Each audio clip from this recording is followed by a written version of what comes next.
Bueno, Juan Miguel, pues buenas tardes. Gracias por atendernos. Esta va a ser una pequeña conversación para que quede constancia un poco de tu pensamiento, de tu recorrido como crítico, como profesor, como investigador de la historia del cine. Bien. Y bueno, brevemente voy a hacer una presentación de quién eres, para quien no te conozca. Juan Miguel Compain es doctor en Filología y catedrático honorario en Comunicación Audiovisual y Publicidad por la Universidad de Valencia. Ha publicado ensayos de crítica literaria como La realidad como sospecha en 1986, de literatura comparada como El trazo de la letra en la imagen de 1987, estudios monográficos sobre realizadores como Ingmar Bergman en 1990, sobre la historia del cine como Hollywood, El espejo pintado 1901-2011 del 2014, y también aportaciones al estudio del cine español como Formas y perversiones del compromiso, el cine español de los años 40, del 97. Su labor de edición en el número 686 de la revista Arbor, El cine y las pasiones del alma, de febrero de 2003, fue galardonada con el premio de la Asociación Española de Historiadores del Cine a la mejor compilación del año. Además, también participó del consejo de redacción de la revista Contracampo en el año 1979, que pretendía ser una crítica de cine alternativa a la de la época. Bien, bueno, después de esta presentación así un poco protocolaria, darte la bienvenida, de nuevo agradecerte de estar aquí. Y bueno, yo voy a hacerte unas preguntas. La idea es que sea un poco una conversación entre tú y yo, pero sobre todo escucharte a ti, que eres pues el entrevistado, ¿no? Y bueno, en primer lugar, quisiera hacerte algunas preguntas biográficas que, sin embargo, ya puedan revelarnos aspectos esenciales de toda experiencia fílmica, ¿no? Y la primera pregunta es, ¿cómo se despierta tu amor por el cine? Pues casi cuando yo era muy pequeño, ¿no? Porque yo nací en lo que entonces era una pedanía de Valencia, que es Beniclap. Entonces tenía un alcalde pedáneo, tenía cierta autonomía con respecto a la ciudad de Valencia, de tal manera que la gente cuando cogía el tranvía o el tren decían, ven, vas cap a Valencia, ¿no? Porque tenía esa idea un poco como de pequeño pueblo. Yo nací en una farmacia, ¿no? La farmacia de mi padre, que era farmacia y vivienda, en una planta baja, en el número 139 de la avenida Burjasot. Enfrente daba la casualidad que había una terraza de cine de verano, la terraza Rosaleda, que es la primera memoria que tengo del cine, ¿no? Yo tengo dos cosas que van hilvanadas y que de alguna manera prefiguran mis dos centros de vocación, ¿no? En mi vida. Una es la literatura, ¿no? Porque mi padre me leía un cuento de Carmen Baroja, la hermana de Pío, que se llama Martinito, el de la Casa Grande. Estaba escrito que yo tendría que hacer una edición crítica y la he hecho. La he hecho en el 1999, ¿no? Que salió en la editorial Castalia, ¿no? Mi padre, yo no sabía leer todavía, me leía el cuento de Martinito, me señalaba las ilustraciones en el cuento y, por lo tanto, la relación entre letra e imagen, ¿no? Uno de mis libros se llama El trazo de la letra a la imagen. Bueno, pues eso, estaba ahí presente, ¿no? Al mismo tiempo, yo oía unas voces, ¿no? Y unas voces que tenían una procedencia de la terraza de cine que había enfrente de mi casa. Entonces, yo estaba solicitado entonces por la letra del cuento de Carmen Baroja y las voces que no sabía lo que era, ¿no? ¿No? Entonces, y mis primeros recuerdos asociados al cine se relacionan con el verano y con una vivencia muy comunitaria de lo que era el cine. La gente se llevaba los bocatas, las gaseosas, en fin, y era una cosa como muy de barrio, ¿no? Entonces, son mis primeras vivencias con respecto al cine que están muy... Bueno, ten en cuenta que en los años 50, ¿no? En la avenida Burjasot era muy silenciosa, no había mucho tráfico. Y entonces, como mi padre era cinéfilo, ¿no? Mi padre se veía los dos programas dobles, uno de lunes a jueves y el otro de viernes a domingo. que era cuando cambiaba el programa. O sea que de tal manera que veíamos en mi casa, a principios de semana veíamos 2 películas y al final de semana veíamos otras 2. Y mi cultura es la cultura del cine de barrio y del programa doble. Y de ahí viene todo. Y en ese sentido, ¿cuál es tu primer recuerdo cinematográfico de alguna película? Bueno, mi primer recuerdo consciente de que aquello era una película que me gustaba mucho, que soñé con ella y que de alguna manera me ha marcado no solamente a mí, sino a mucha gente de mi generación, que es una película del año 54 de Roy Rowland, que se llama Los 5000 dedos del Dr. T. Los 5000 dedos del Dr. T no eran ni más ni menos que la pesadilla de un niño de mi edad, de 7 años, así. Yo veo la película en el año 55-56, en el Cine Rex, que ya no existe. Y esa pesadilla del niño que sueña con su profesor de piano, al que le tiene mucha manía, ¿no? Y que hay un contexto muy edípico, ¿no? Porque ese profesor de piano ha abducido la voluntad de su madre y en la pesadilla del niño la madre no lo reconoce, ¿no? Eso es tremendo, ¿no? Es un niño que no es reconocido por su madre. Tiene que ver también esa idea con una cosa que me impacta mucho, ¿no? De pequeño, que es la lectura de una versión no habitual del cuento de James Barrie, de Peter Pan y Wendy, que llevaba anexo una pequeña historia, no sé si en estos momentos si es anterior o posterior a Peter Pan y Wendy, pero que se llama Peter Pan en los jardines de Kensington. Y Peter Pan en los jardines de Kensington, pues cuando es un bebé, se va a jugar con las hadas en los jardines. Y, bueno, el tiempo de las hadas no es el tiempo de los hombres, ¿no? Entonces, él está feliz, ¿no? Hasta que de repente se acuerda de su madre y va a ver qué pasa con su madre. Va volando hasta la ventana, ve que la madre está llorando y que él está llorando porque él se ha ido, ¿no? Está la cuna vacía, ¿no? Entonces el Peter Pan toca la flauta para que su madre se duerma y se consuele mínimamente, ¿no? Y claro, eso se repite una segunda vez, pero no más, porque en la segunda vez ve que la madre tiene otro niño. Tiene otro niño que lo tiene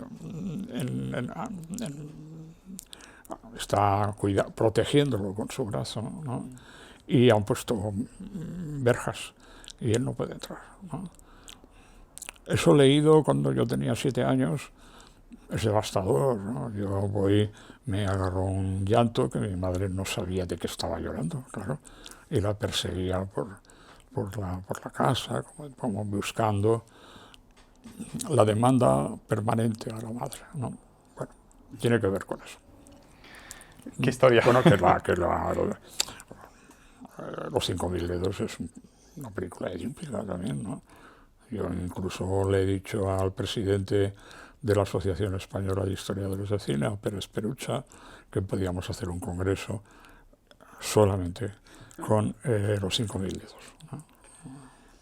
Muy bien, y me consta, bueno, has comentado ya que estudiaste la carrera de filología en Valencia, o sea que la literatura y tu historia con el cine están muy de la mano. ¿Y en qué momento supiste que querías dedicarte profesionalmente al análisis y la crítica cinematográfica y por qué este viraje de la literatura al cine? Bueno, yo creo que porque fue una oportunidad que me brindó alguien que en estos momentos es amigo, Pepe Banaclocha, en la cartelera Turia, que me brindó la posibilidad de hacer reseñas críticas semanales. ¿En qué año? En el 71. En el 71 y hasta el 79, hasta que de alguna manera empieza la etapa contracampo, ¿no? Y entonces el hecho de tener que decir algo sobre las películas que veía en la semana para hacer una reseña, ahí había un límite, porque no me podía enrollar mucho, ¿no? El espacio era limitado, ¿no? Y entonces es ahí donde empecé a desarrollar mi afición por el cine y por escribir sobre cine, ¿no? ¿Y cómo te defines profesionalmente como historiador, como analista, como profesor, como crítico? ¿Y en qué consistiría esa profesión? Yo, ante todo, me considero un crítico de cine.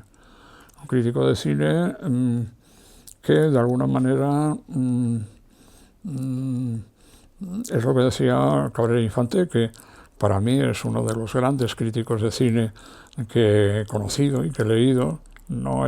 Para mí no es un gran novelista, pero es el libro que se llama Un oficio del siglo XX y Arcadia todas las noches, que son las presentaciones que hacía de películas en un cineclub de La Habana, ¿no?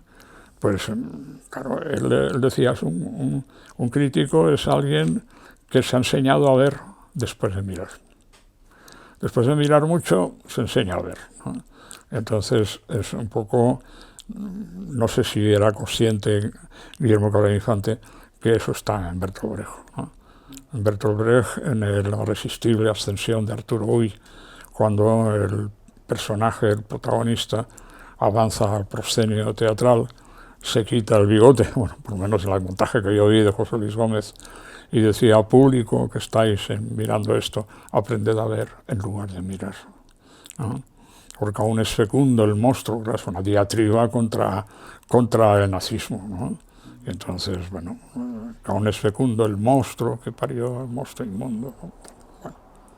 Vaya, creo que Cabrera Infante toma la frase de un amigo de Caín, ¿puede ser? Que lo menciona Sí, en el ese libro. era el seudónimo que utilizaba Cabrera Infante para sus críticas en la revista Carteles. Ah, era el Era mismo. G. Caín. Ah, vaya, no sabía que G. Caín. Vale. Era un crítico muy, muy gamberro. Muy gamberro. Sí, no se desprende. Si uno le invitamos a leer los Sí, textos hombre, de Cabrera Infante. hay una cosa Son muy divertidos, ¿no? que con permiso sin él te la cuento, ¿no? O sea, es dice que en el sitio donde escribía Caín había un cartel que ponía doy por culo a domicilio, si traen caballos salgo al campo. O sea, imagínate lo gamberro que era, ¿no?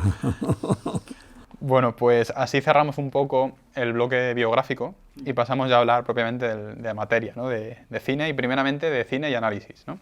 Entonces, tras esta breve introducción, ya quería preguntarte, a tu juicio, ¿por qué el cine es un objeto de estudio tan relevante? O al menos, ¿por qué a ti te ha interesado? Bueno, yo fui educado en el cine de género y es decir, el cine de Hollywood en su más pura esencia, ¿no? Y toda la batalla que se libró en Contracampo en la época de los críticos un poco contestatarios, que yo creo que no nos gustaba ninguna película, ¿no? Porque era contra la impresión de realidad. La impresión de realidad era decir que la película era un continuo de imágenes que de alguna manera era el espejo de la vida y que no había más posibilidad que degustarlo, verlo, y eliminaba un poco la dimensión crítica, ¿no? Entonces, el hecho de desmontar la impresión de realidad en cine, para nosotros era un acto casi revolucionario, ¿no? Porque de una manera se llegaban a extremos absolutamente inconcebibles, ¿no? Y luego, a partir de lecturas que tienen que ver con el marxismo y con el psicoanálisis lacaniano, y sobre todo con los análisis textuales, y ahí sigo reivindicando la figura de Roland Barthes, que fue el maestro, mi maestro y maestro de toda mi generación, que era las operaciones de sentido, en este caso, para crear la impresión de realidad, cómo se hacían, ¿no? Cómo desmontar aquello, pues era como desmontar un reloj, ¿no? Un reloj y luego volverlo a montar, ¿no? Entonces bueno, eso era un poco la marcha, ¿no? que se creía, ¿no?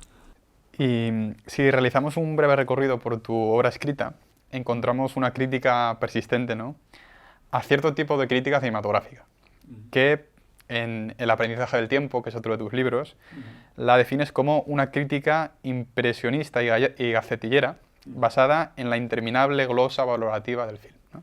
Palabras literales, ¿no? Entonces, ¿podrías explicarnos a qué se debe tu rechazo por este tipo de crítica?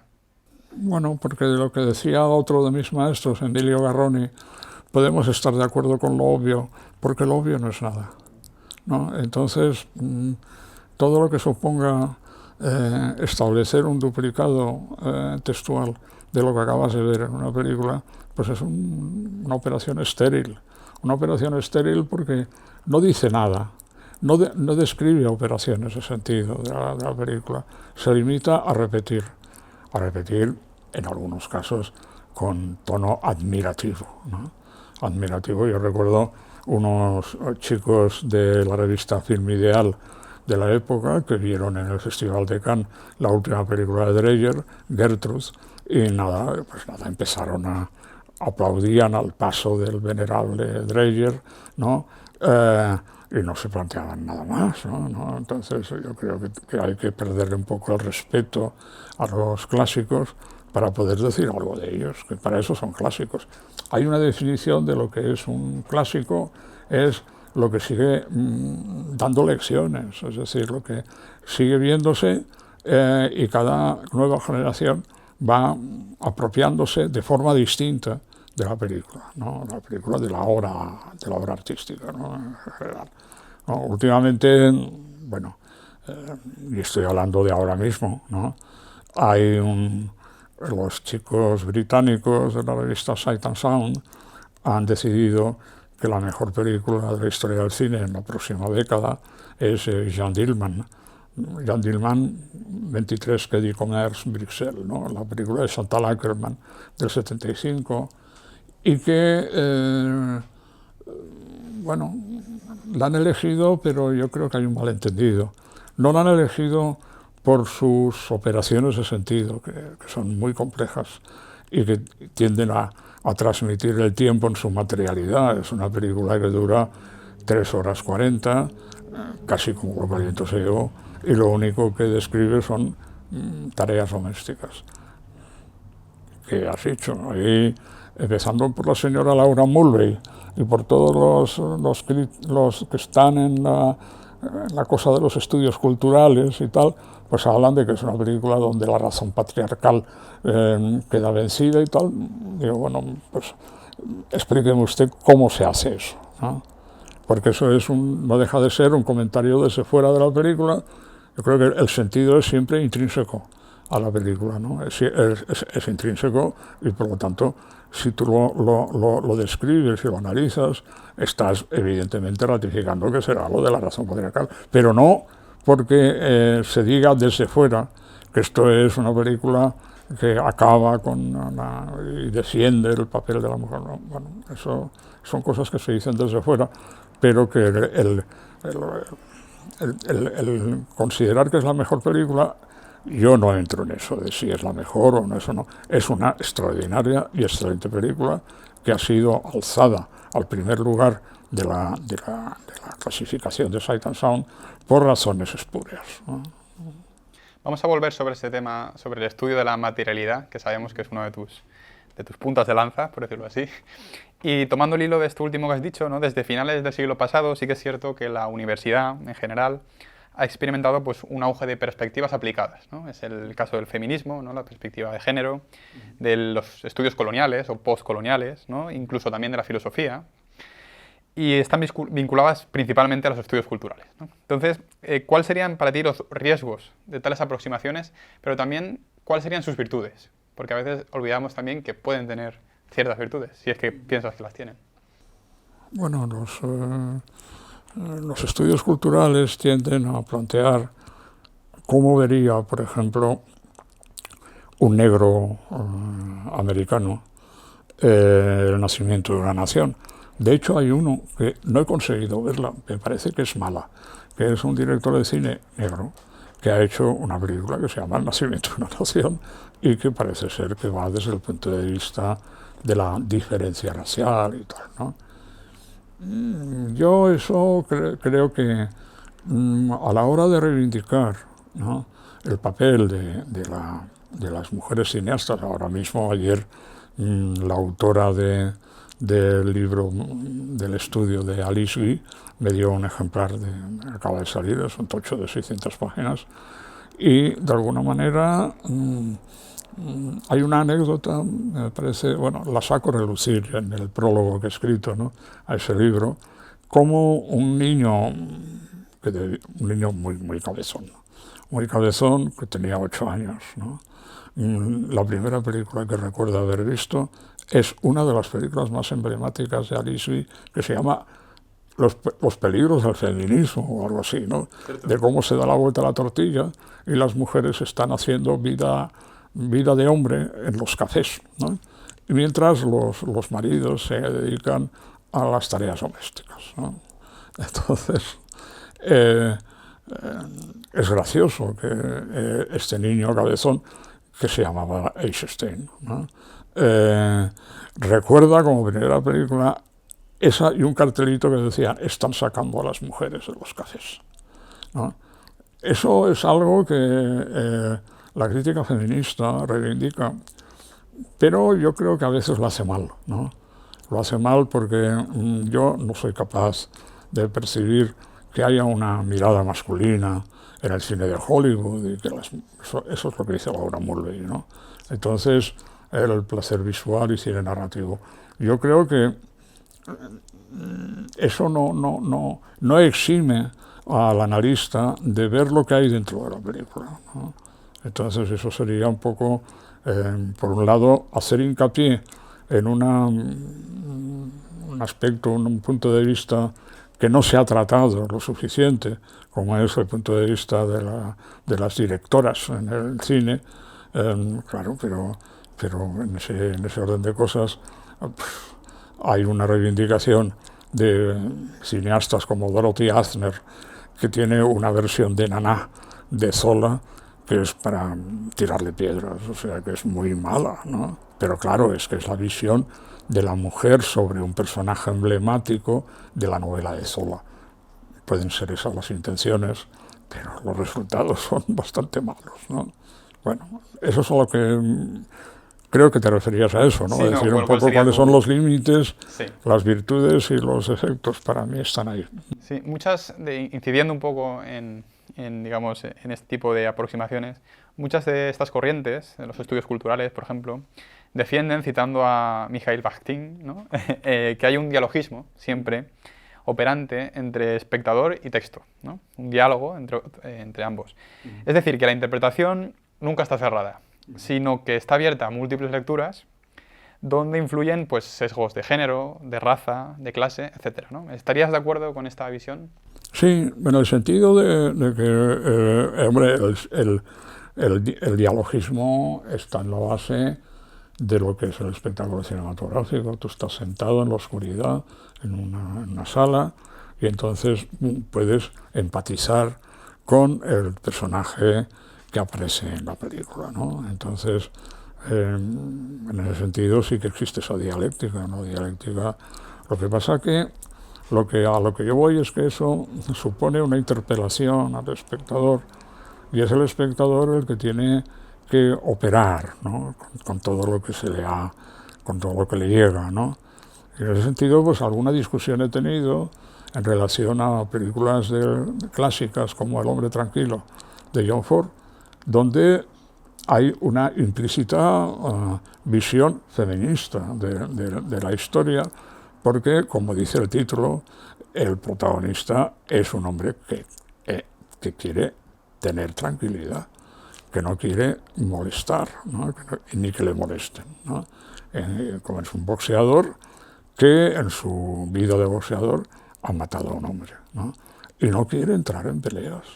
Y es la sociedad que le rodea, el mundo del pueblo de Innisfree, el que le obliga a adoptar roles que él no desea adoptar, empezando por el de su mujer, ¿no? Cuando la mujer, para la dote, Mary-Kate Danaher le dice que tiene que comportarse como, en fin, como un hombre, ¿no? Vamos, en fin, bueno. Y entonces yo creo que la película, que es una muestra de la grandeza de John Ford, lo que habla es de del problema y del interrogante que creo, ¿no? Pero entonces, si reconoces que existe esta dialéctica, este dialogismo entre espectador y película, ¿existen límites para la interpretación? Bueno, eso es un poco lo que decía Milan Jankovic, creo que era un semiótico de la Escuela de Praga, ¿no? Que una cosa es el gesto semántico que configura el sentido de la obra y otra es la restricción semántica. Es decir, no puedes hacer decir a una obra aquello que no dice, ¿no?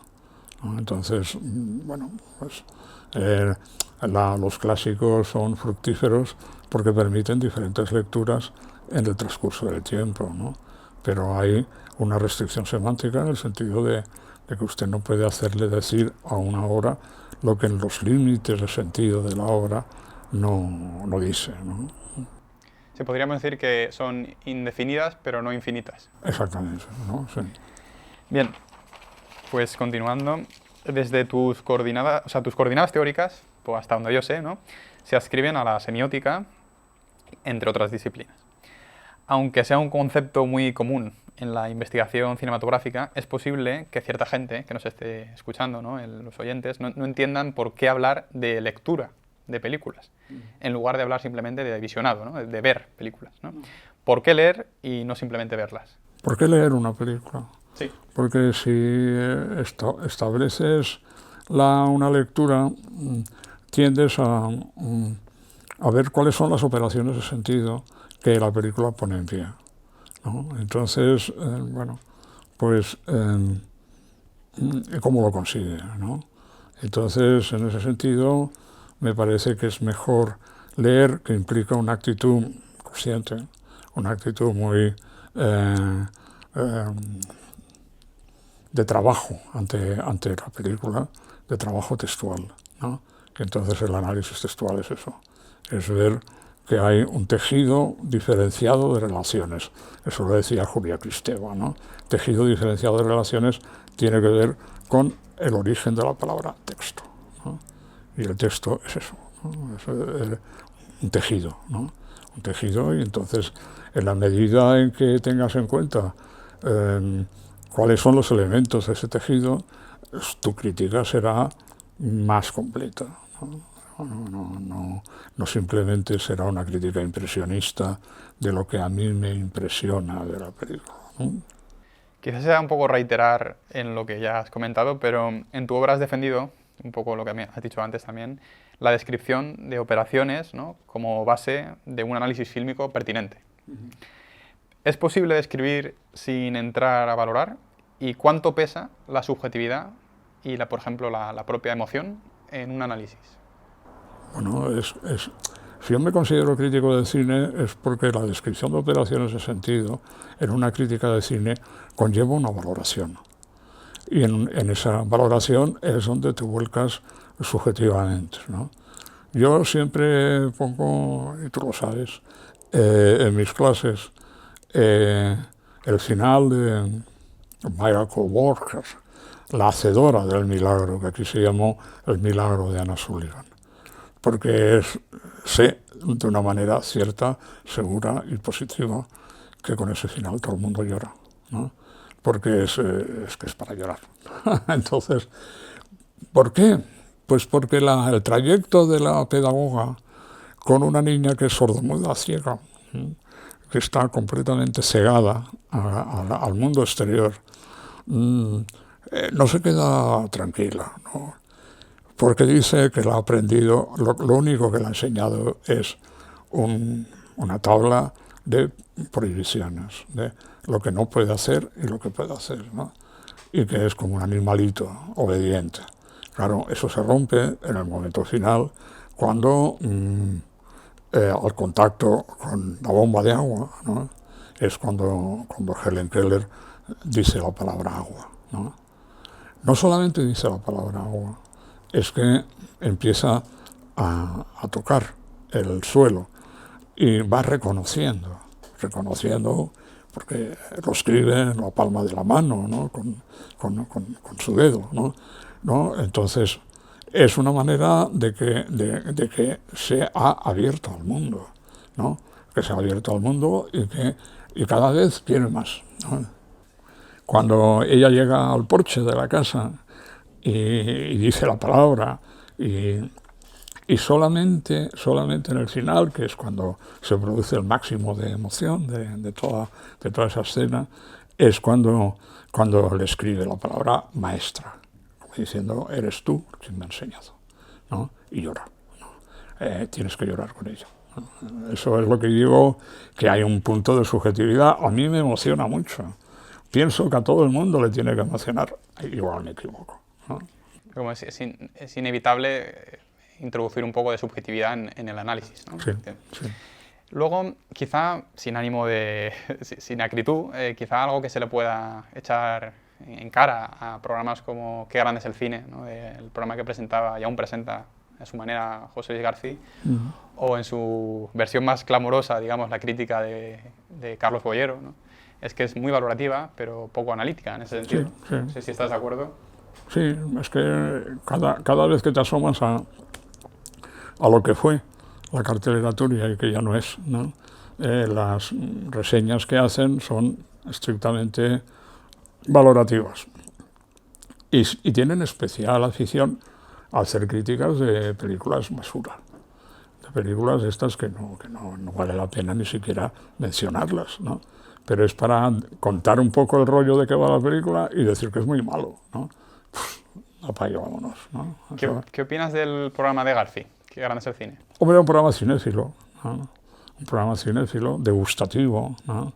Yo recuerdo que el colmo ya de la cinefilia fue cuando uno de los contertulios dijo que pasarán rápidamente a ver la de La Legión Invencible, porque estaban ansiando oír uno de los himnos de la caballería, que es She Wore a Yellow Ribbon, que es el título de la película, y empezó a tararearlo. Bueno, pues eso indica que hay como un placer en volver a ver esas películas y degustarlas casi como de manera pavloviana.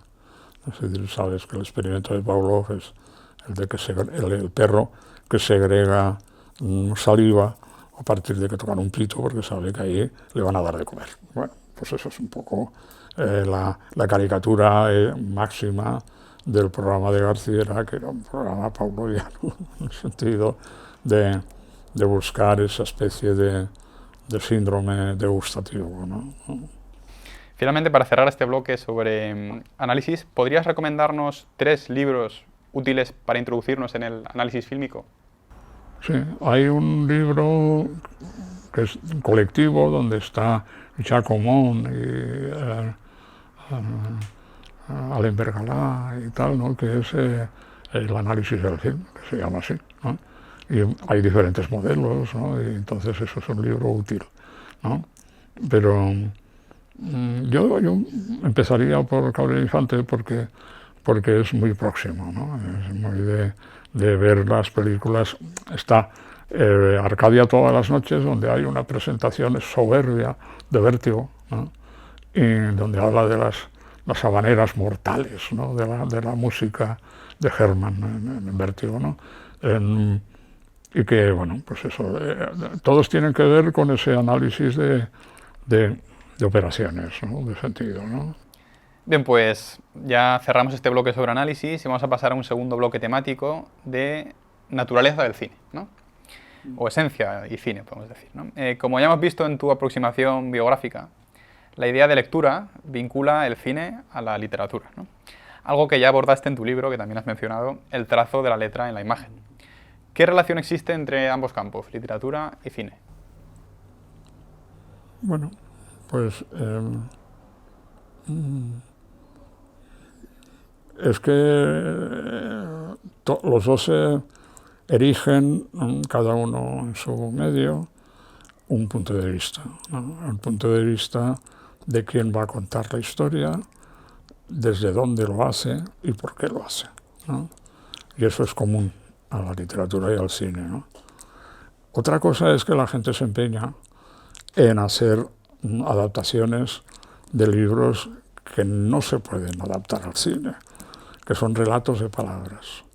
Y te va a extrañar, pero yo creo que hay un relato de palabras muy refractario al cine, aunque se han empeñado en hacer versiones, que es el Quijote, ¿no? Porque ¿cómo empieza el Quijote? En un lugar de la Mancha de cuyo nombre no quiero acordarme. Es una total imprecisión, donde hay alguien que está contando y que no quiere acordarse. Y en un lugar de la Mancha que es, bueno, por mucho que se explique que en esa época lugar era pues Villorrio, ¿no? No era un lugar cualquiera, era un sitio de 4 casas, un caserío, vaya, ¿no? Era un lugar, ¿no? Pero lo mismo que el emblemático comienzo de 100 años de soledad, que la hace infilmable.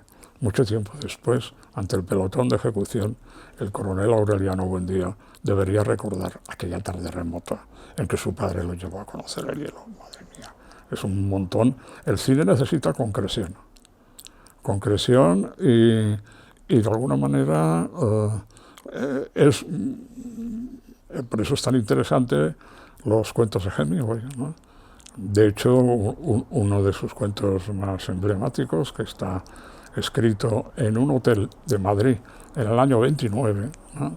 Es The Killers, Los Asesinos, que dio origen a una película que se llamó Forajidos, y que el arranque de la película es el cuento de Hemingway, ¿no? Luego el otro creo que no está tan conseguido, pero lo que es el arranque está muy bien, ¿no? Eso porque es describir acciones y hacerlo con objetos, ¿no? Y donde no tenga tanta importancia el diálogo. Esto, ¿no? Bueno, entonces eso es lo que hace que un cuento sea filmable, ¿no? Quizá, sin serlo, una buena adaptación del Principio del Quijote sea la de El espíritu de la colmena, ¿no? De Víctor Erice, que también tiene ese tipo de diálogo con, con la obra. Pero bien, ahondando un poco en este punto, ya André Bazin comentó la necesidad de adaptar cualquier pieza teatral o literaria a las exigencias, ¿no?, del arte cinematográfico. ¿Qué determina, quizá lo has dicho ya, pero bueno, por incidir, qué determina una buena adaptación cinematográfica, por ejemplo, de un libro? Bueno, que transmita las mismas emociones, ¿no? Si el libro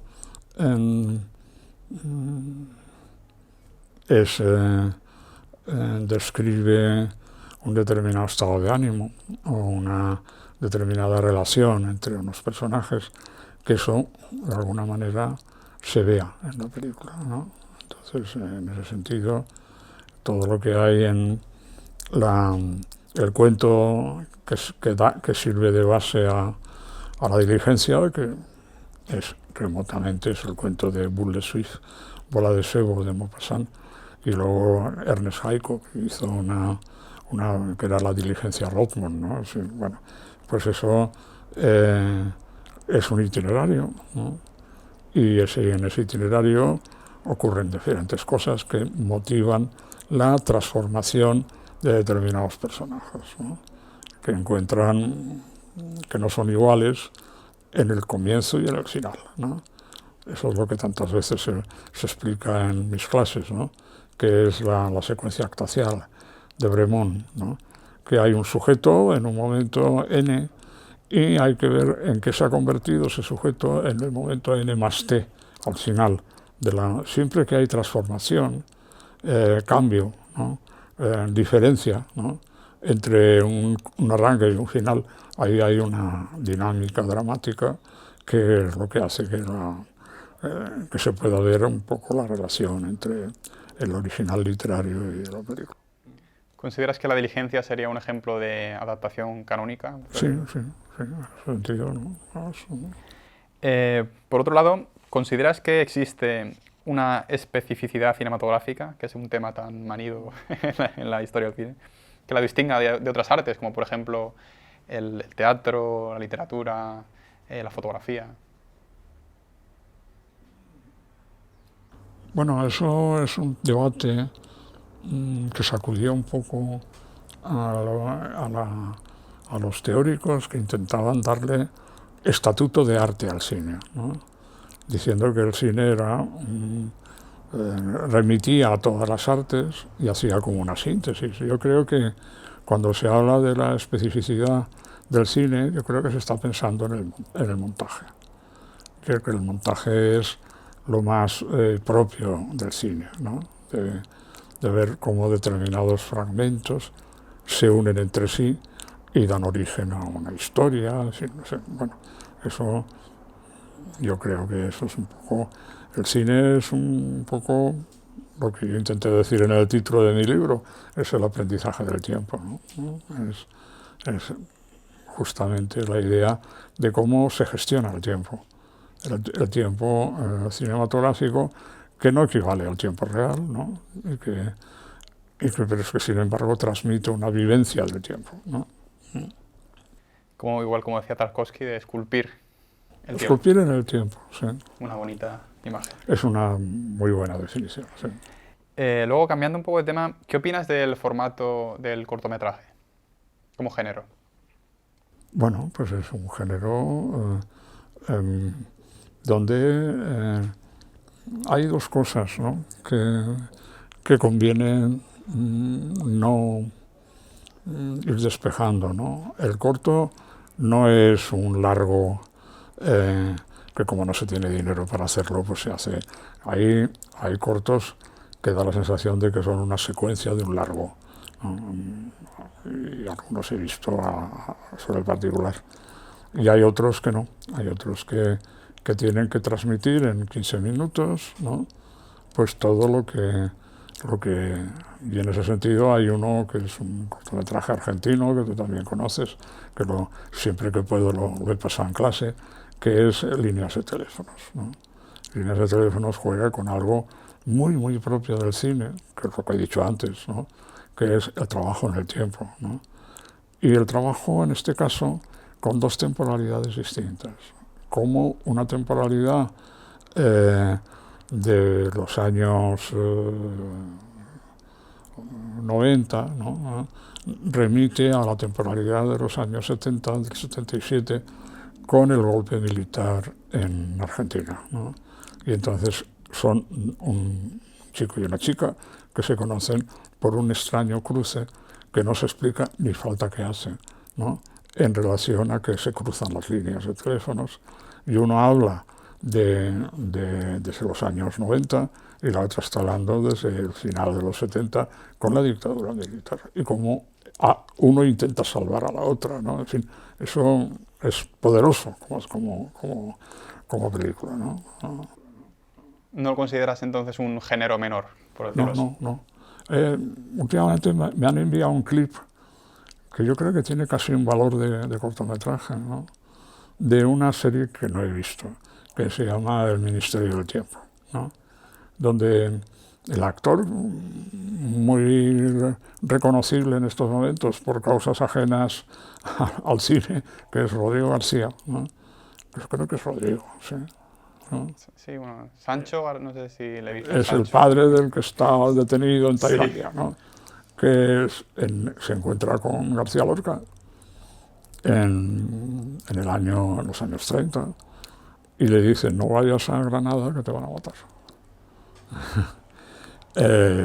Es bonito, ¿no? Porque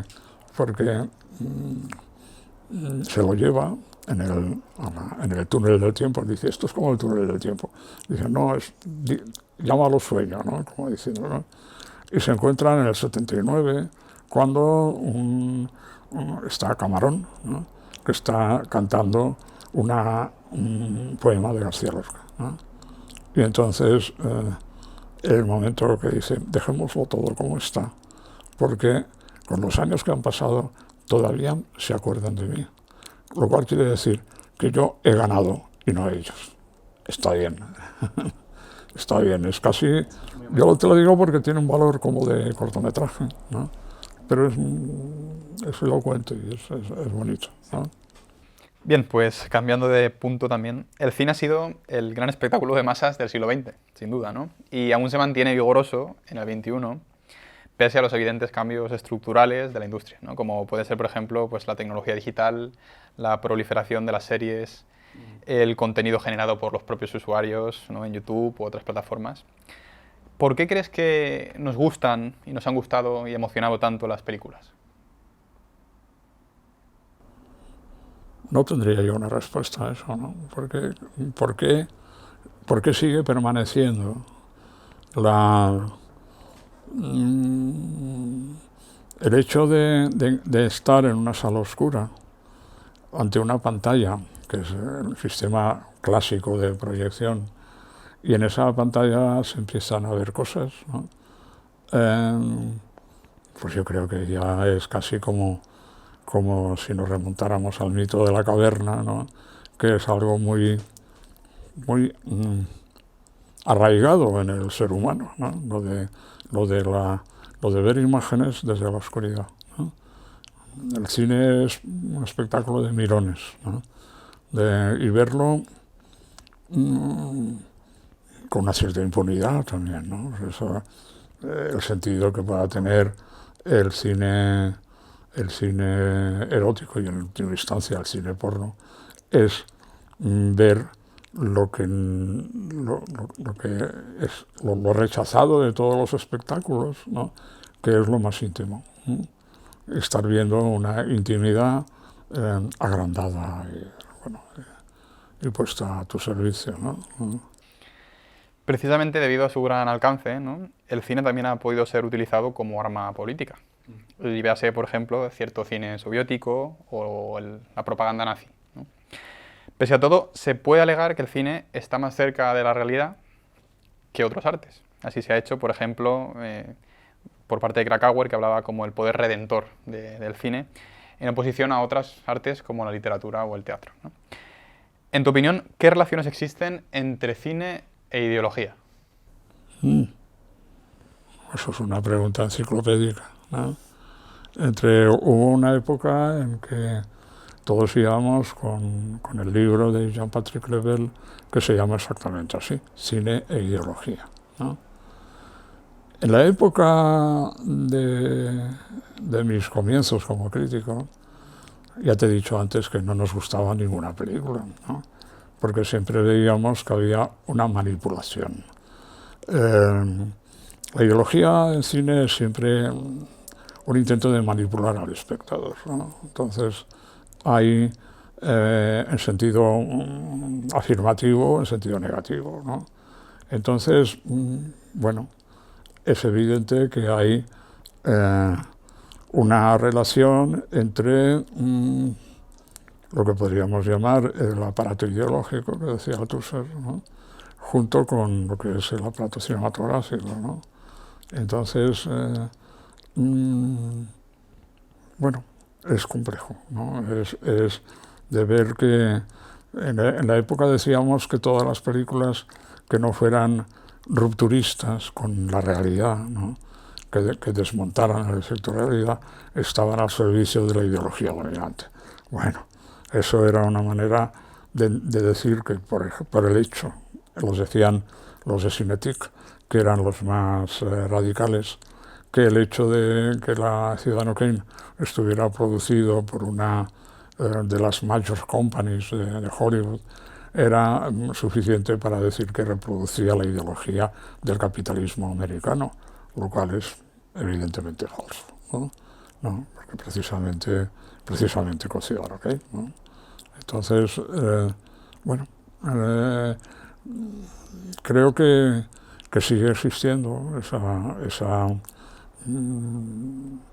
manipulación y de hecho es no tanto en el cine como en la actualidad en las redes sociales y en lo que llaman las fake news, de cómo se puede manipular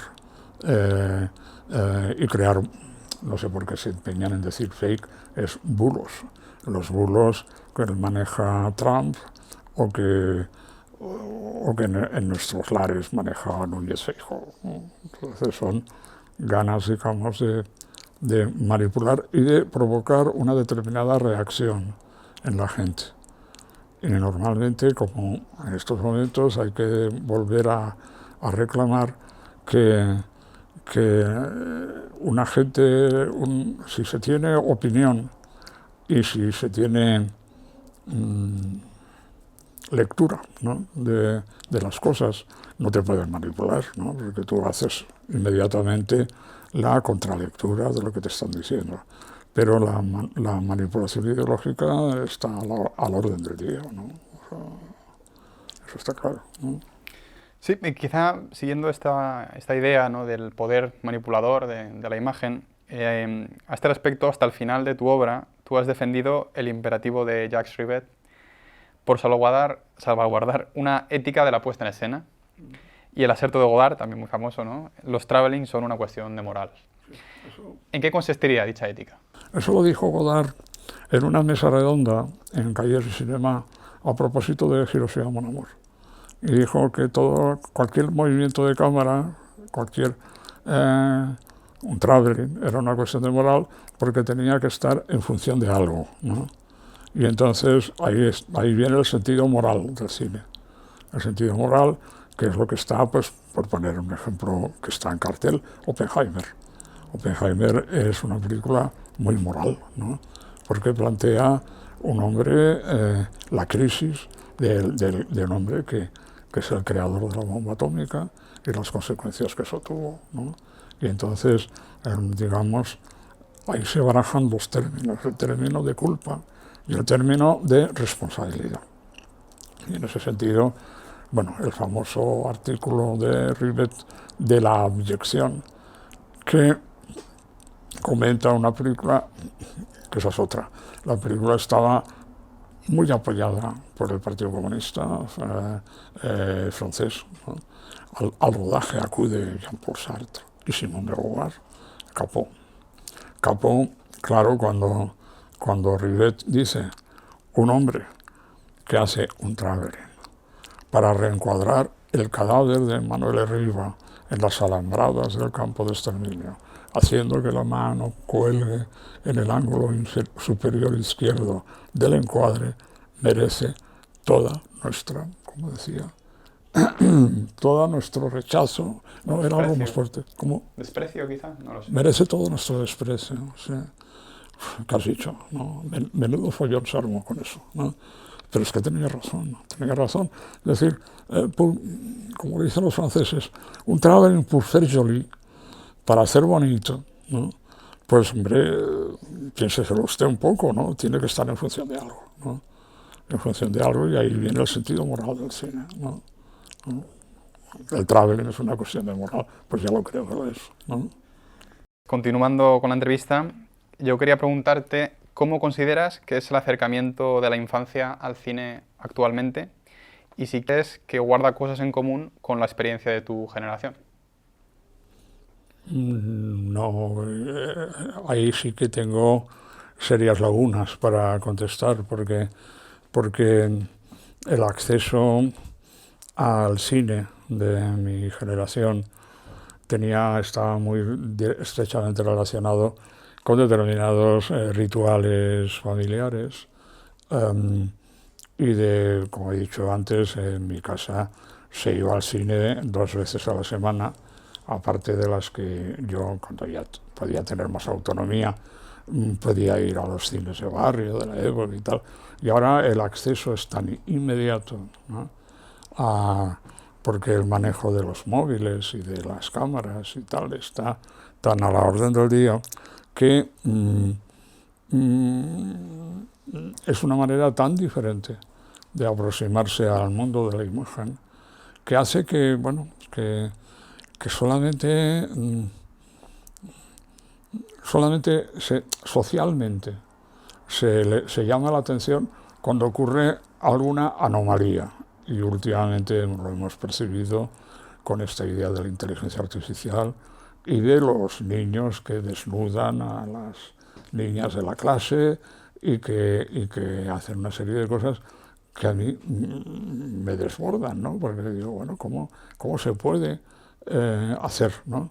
Entonces, bueno, pues está a la orden del día de la misma manera que hay un acceso más libre al porno y la educación sexual de los niños y el tránsito entre niños y adolescentes, pues se produce de una manera escasamente normativa, ¿no? Entonces, yo creo que lo que hay es las medidas que se puedan adoptar son medidas de contención. Hay esas cosas que te aparecen de vez en cuando del control parental de los programas televisivos y de los accesos a las redes y tal, ¿no? Pues claro, porque es algo que yo participé hace mucho tiempo, ¿no? Aún no se había muerto Franco, fíjate, anterior al 75, yo con otro compañero al que sigo viendo, Nacho Cort, montamos una cosa que era Edimag, que era educación en la imagen, que íbamos por los colegios, ¿no? Enseñando qué era eso del cine, con una serie de películas, en esa época en Super 8, ¿no? Y que, bueno, pues digamos, y fue una experiencia, yo creo que pionera, ¿no? Que luego ya, pues la educación en la imagen ya se ha, de alguna manera, se ha cotidianizado, ¿no? Ahora no es nada raro. No, lo que pasa es que cómo se hace y de qué manera, y cómo se crea en definitiva un espectador lúcido, consciente, informado y que aunque no le puedan vender la moto, ¿no? Es decir, porque últimamente la manipulación de la gente va por ese orden de cosas, ¿no? De los políticos y sus programas, ¿no? Sí. Sí que es curioso, retomando quizá una idea que desarrollas junto a Javier Marzal en La mirada cautiva, que el cine, digamos, contemporáneo, podemos decir incluso postmoderno o postclásico, enlaza un poco con el cine de atracciones de Eisenstein, por ejemplo, Salvando las distancias, en que es un cine... ¿El cine de atracciones? Sí, el cine de atracciones de Eisenstein, que es un cine muy frenético, pues también con un montaje muy acelerado, aunque obviamente sin el pozo, digamos, intelectual e ideológico que le daba el cine soviético, ¿no? El de Eisenstein. Quizá el consumo que hay ahora, que es tan interrumpido también, como has dicho, muy inmediato, se ve una película a la vez que se está comiendo, se está escuchando música. Enlaza también quizá con el cine de los orígenes, que era un cine de atracciones, ¿no? El cinematógrafo en siglo XX, principios, siglo XIX también. ¿Qué opinas? ¿Crees que puede tener un cierto...? Mira, yo te cuento una anécdota de una de las películas más insoportables que he aguantado en mi vida de espectador, que le han dado 7 Oscars, que se llama Todo a la vez en todas partes, ¿no? Que estaba, desde el primer momento, me sentí expulsado de la sala. Delante de mí había una choni, una jovencita, que estaba todo el rato con el móvil, ¿no? Y estaba viendo la película y consultando el móvil, porque la película no requiere mucha atención, o sea, no está como yo diría que es casi como diferentes pantallas de un videojuego, ¿no? Y que al final, pues es bueno, a mí me pareció una chorrada monumental. Sí, no es Antonioni. Vamos. Pero es curioso que esa sea una película, porque esta chica que estuvo todo el rato simultaneando la visión de la película con las cosas que tecleaba en el móvil, cuando terminó la película empezó a aplaudir. Empezó a aplaudir porque le había gustado muchísimo. Yo creo que esa es la atención,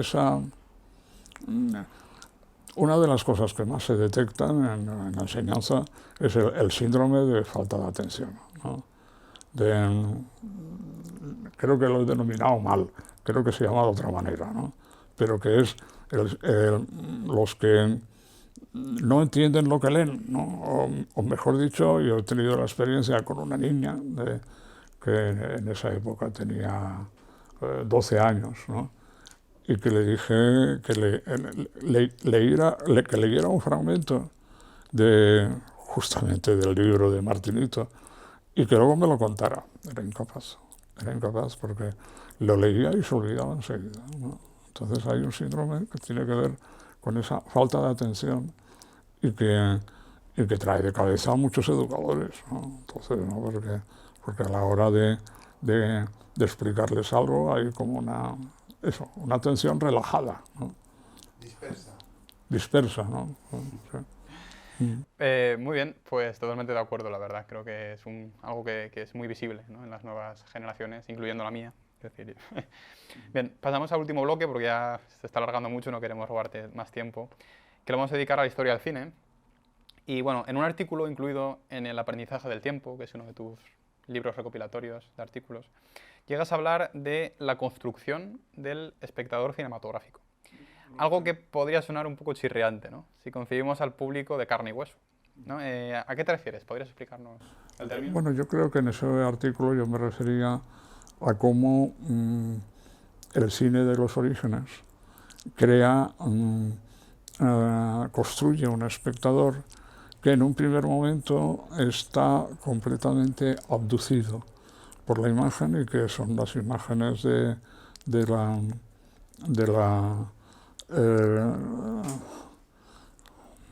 las imágenes del tren en marcha sacadas desde la locomotora, y que hacían que el espectador viajara sin moverse de la butaca. Los viajes de Halley, famosos, ¿no?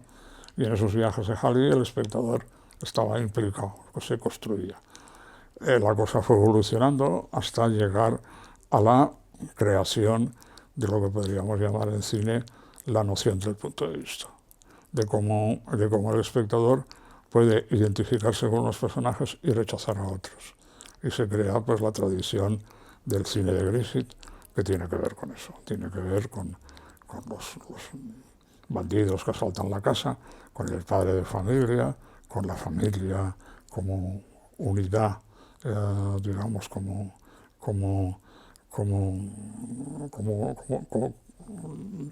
Núcleo. como un núcleo importante, ¿no? Y entonces ahí de ahí viene la construcción del espectador. Creo que la cosa va por ahí, ¿no? De cómo se construye en la primera década del siglo XX. ¿No? Sí, sí, ciertamente. En tu penúltimo libro, Hollywood, el espejo pintado, tratas algunos de los factores que hacen del cine clásico o modo de representación institucional un complejo mecanismo narrativo, ¿no? Y dices, llegas con lo que el viento se llevó como paradigma, ¿no? ¿Cómo explicas el éxito del modelo de representación institucional? Y sobre todo su permanencia, ¿no? Por ejemplo, Santos Unzunegui, en La mirada cercana, se pregunta cómo es posible que después de todas las embestidas de las vanguardias cinematográficas y de los movimientos contraculturales, el cine clásico haya aguantado hasta nuestro presente, ¿no? Es tan simple como cuando un niño le pide a su padre que le cuente una historia que se sabe, pero que se la cuente de la misma manera que se la ha contado siempre, que no haga cambios, ¿no? Entonces, como se la sabe, hay veces que te dicen, te has olvidado de decir que en ese momento Caperucita, etc., ¿no? ¿No? Entonces, eso es el afán de oír historias, de que te las cuenten, ¿no? Y que te las cuenten siempre igual, ¿no? En el mismo orden, ¿no?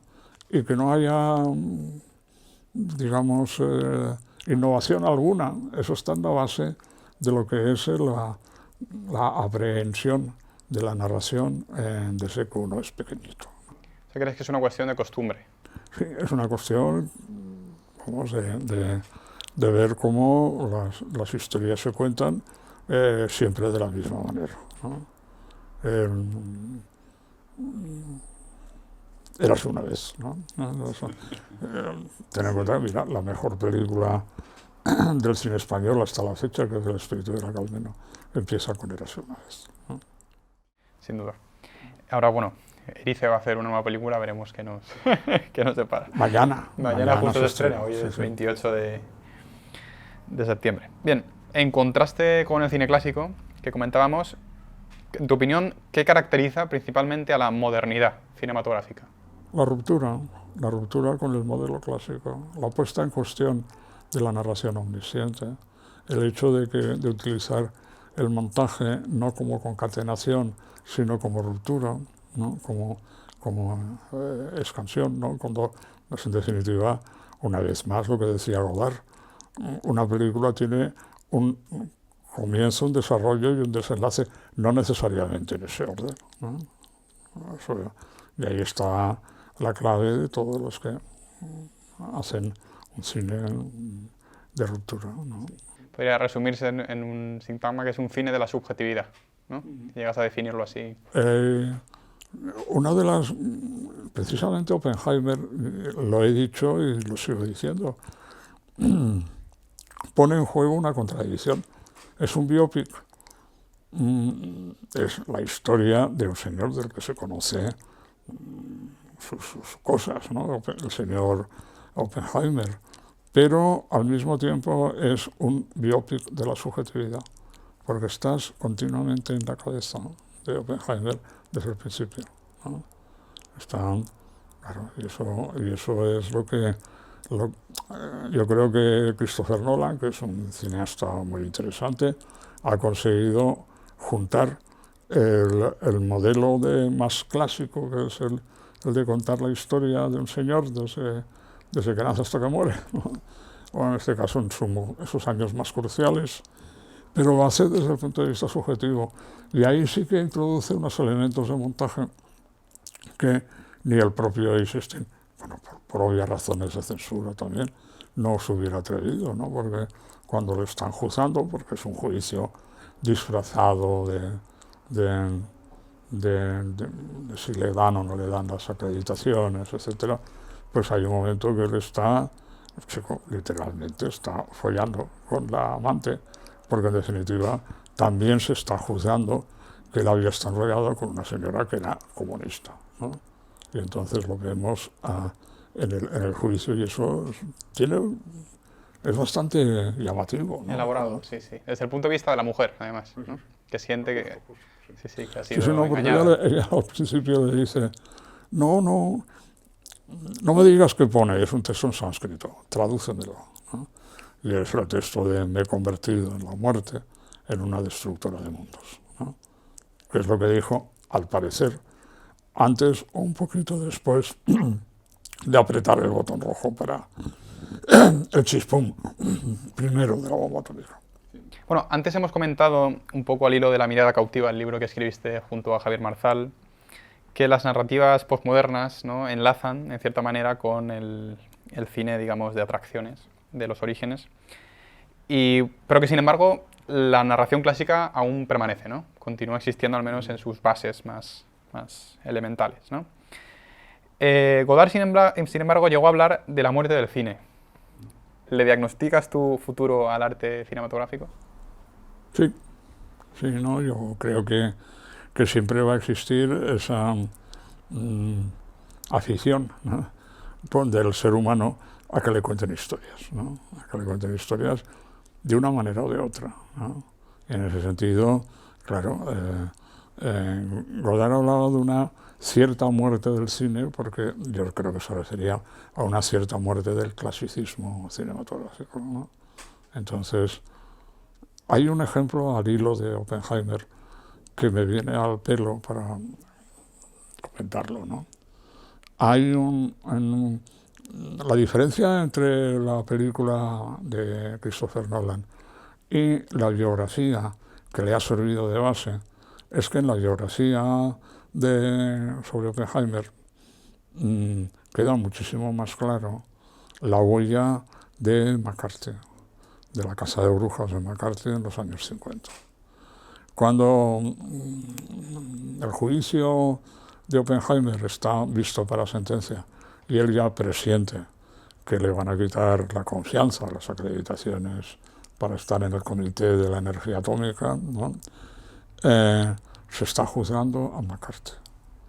Y es el primer juicio, fíjate qué curioso, ¿no? Es el primer juicio en directo que transmite la televisión. Hay una foto de la época, claro, en el año 54 creo que era, ¿no? No todo el mundo tenía televisión, ¿no? Entonces, hay una foto de un edificio, unos grandes almacenes, haciendo ángulo, haciendo esquina, ¿no? Y en un escaparate se está retransmitiendo un partido de béisbol, y en el otro el juicio, que era conexiones en directo todos los días. Y hay una aglomeración de gente delante del juicio y hay muy poquita gente viendo el partido de béisbol, que al fin y al cabo era siempre lo mismo, ¿no? ¿Qué es lo que el director? Hay un director, Emile de Antonio, ¿no?, de origen brasileiro, que presentó en Benalmádena hace más de 50 años una película que se llama Point of Order. Point of Order, que me imagino que se puede traducir como orden en la sala, que es lo que continuamente estaba haciendo el juez con el martillito, ¿no? Entonces, ¿qué es lo que cuenta? Cuenta cómo McCarthy denuncia que el Pentágono era un nido de rojos, ¿no? Y los militares le dijeron, hasta aquí has llegado, ¿no? Y le hicieron un juicio. A los 4 años murió, ¿eh? McCarthy muere con 48 años, con una cirrosis hepática que se dio a la bebida. ¿Qué es lo que hizo Emile de Antonio? Y nos lo contó en un castellano muy fluido a los que estábamos en Benalmádena, en el festival, en el año 72, ¿no? Dijo, yo tenía como referente la película de más éxito que teníamos entonces en cartel, que era Raíces Profundas. Claro, le tuvimos que decir que aquí Shane no se llamaba Shane, se llamaba Raíces Profundas, que le pareció un buen título, ¿eh? Entonces, y tenía los personajes emblemáticos. Jack Palance, que era el pistolero, McCarthy, que además tenía cara de rufián, ¿no? Y el Alan Ladd era el pistolero, que era el marine rubio, que tenía un poco cara de tonto también, ¿no? pero que era el héroe positivo. Y lo que le hizo decir a Oppenheimer, con este abogado hubiera ganado, porque era un abogado de Boston, cargado de dignidad, ¿no?, que se encara con McCarthy y le dice, no tiene usted la vergüenza de callarse, ¿no? Y aquel se queda hablando solo y los militares le vuelven la espalda. ¿Qué es lo que indica? Que hay, en un documental como ese, hay una pervivencia del modelo clásico y de la eficacia de ese modelo para buscar el rechazo o la empatía del espectador, ¿no? Y de hecho, el tipo que no solamente era mal encarado, sino que tenía una voz como un graznido, ¿no? Bueno, se puede encontrar, me han dicho, por ahí, el Point of Order, vale la pena verlo, ¿no? En este sentido, ¿cuál crees que es la película más representativa de los poderes del cine clásico? ¿Cuál dirías que es una película?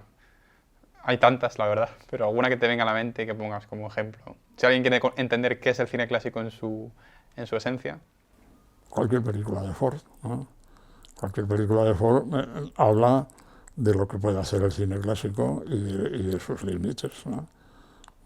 La diligencia se la vio Orson Welles, al parecer, 40 y tantas veces antes de empezar a rodar Ciudadano Kane para aprender, ¿no?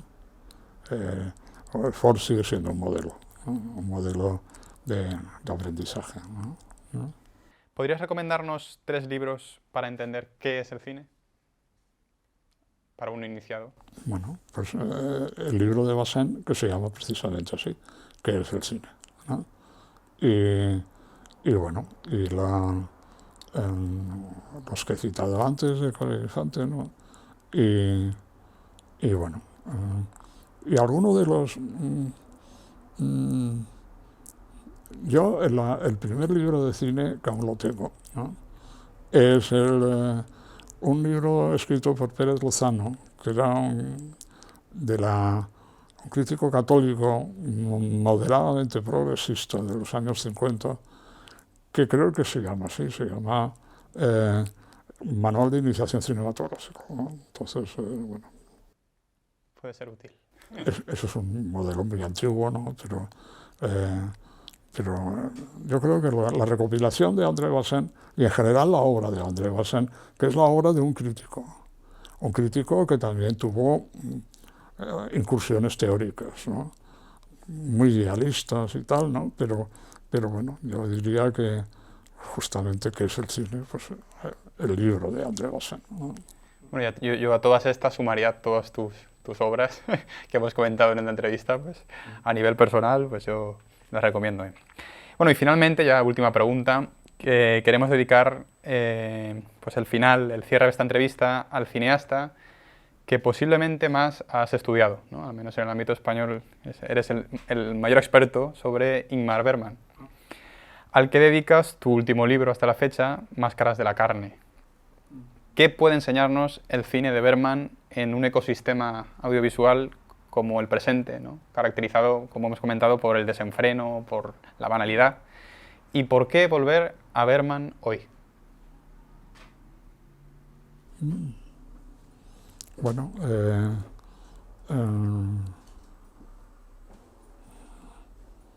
ahí la respuesta no sería una, ¿no? Habría que decir que Bergman es un ejemplo de rigor y de profundidad y de lo que... Y es curioso, ¿no? Porque a veces se olvida que Bergman empezó mal en el cine. Sus primeras películas fueron unos auténticos fracasos y solamente en los años 50, ¿no? Es cuando empieza a crear, justamente en los años 57-58, ¿no? Que es el séptimo sello, Fresas salvajes, como la bautizaron aquí, en lugar de las fresas Smultrostedet, ¿no? Y el rostro, ¿no? Que son películas justamente que marcan lo que es, y que al mismo tiempo que son profundas, en el sentido de mostrar historias con personajes y analizarlos en profundidad, es que también es un cine que habla del cine, ¿no? El propio Godard, ¿no? Habló de cómo en Juegos de Verano, no, en Un verano con Mónica, que es de los años 50, la que hizo después de Juegos de Verano, hay un momento en que Harriet Anderson mira a la cámara. Mira a la cámara, que eso es un gesto absolutamente transgresor en el cine de los años 50, ¿no? Y en el cine en general, que habla, pero con un gesto desafiante, como diciendo, como reafirmándose en lo que está haciendo, y que de alguna manera mira al espectador como diciendo, como excluyéndolo, ¿no? Y ese es, vamos, yo en Máscaras de la carne he vuelto en lo que es la introducción, ¿no? Y de cómo las visiones subjetivas del artista en el séptimo sello es lo que acaba el séptimo sello, que es la visión de la danza de la muerte, pero a través del punto de vista del artista. El artista, que es en este caso un cómico que va representando con su carromato, ¿no? La mujer y el niño, ¿no?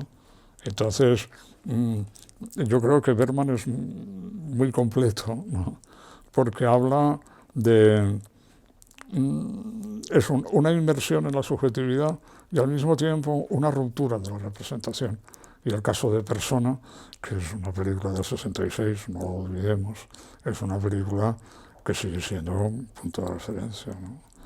Qué cosa tan tremenda que justo a mitad la película se rompa y se queme delante del espectador y se oiga el ruido del proyector. Claro, eso es algo que nadie había hecho, ¿no? Y que sigue siendo una referencia de cómo se puede hablar de lo que es la materialidad de la proyección, ¿no? Podemos decir que del mismo modo que Ford es el ejemplo perfecto del cine clásico, Bergman lo sería del cine moderno. De la modernidad, sí, es un señor que inaugura la modernidad cinematográfica, ¿no? Bueno, Juan Miguel, pues con todo esto acabaríamos aquí. Cuento la anécdota que ya la he contado alguna vez, pero claro, que me sigue. ¿Por qué escribo yo un libro sobre Bergman? Bueno, pues muy sencillo. Verano del 61, yo tengo 12 años, yo los cumplía en noviembre, y en ese verano mi padre ve el séptimo sello, que se acaba de estrenar. No entiende nada, pero considera que yo le puedo sacar punta, que yo, vamos, que ahora la película es para mayores, ¿no? Entonces me voy a acordar siempre de lo que hizo mi padre, que es... y quería terminar con ese tributo a mi padre, que era un apasionado de John Ford y del cine, ¿no? En el Cine Olimpia, entonces era cine, no teatro, vamos a la General, ¿no? Y para que yo pueda ver ese tipo serio. Tengo todavía presente en mi cabeza la imagen del portero. En ese momento, en pleno franquismo, un portero, por el hecho de tener uniforme, era una figura de autoridad. Podía hacer y deshacer. Y el portero se me queda mirando, diciendo, evidentemente este no tiene los 18 para poder entrar. Dice, ¿qué habrá hecho? Pensaría seguramente, ¿qué habrá hecho este niño para que su padre lo lleve a ver una película que nada más empezará aparece la muerte, ¿no? Entonces, mi padre, eso es importante, tiene en la mano un billete de 20 duros, de 100 pesetas de la época, ¿no? Para sobornar al portero si se pone estupendo, ¿no? Y cuando se sienta a mi lado en la General de la Olimpia, me dice, chiquillo, qué nervios. Porque en esa época, yo lo supe luego, ¿no? A mi padre, no sé en qué época ya lo dejaron estar, pero cumplía no era un arresto, pero sí tenía que ir cada 15 días, creo que era, al gobierno militar para firmar, porque era un rojo hijo de rojos, y yo soy republicano de tercera generación, y a mucha honra, ¿no? Entonces, justamente, él sabía lo que era la autoridad franquista, ¿no? Y entonces, claro, bueno, pues cuando se sienta, él se sintió aliviadísimo de que la operación había tenido sus efectos. O sea que hicimos un gesto antifranquista, ¿no? Viendo el séptimo sello. Quizá por eso he escrito yo un libro sobre Bergman, ¿no? Bueno, pues con esta anécdota cerramos la entrevista, Sí. agradeciéndote de nuevo tu tiempo, este espacio. Nada, un placer. Del mismo modo que volvemos siempre a los clásicos porque aprendemos de ellos, siempre volveremos con gusto a tu trabajo, a tus libros, y esperamos que sigas escribiendo y aprendiendo tanto de ti, Juan Miguel. Muchas gracias y Muchas gracias a ti. hasta siempre.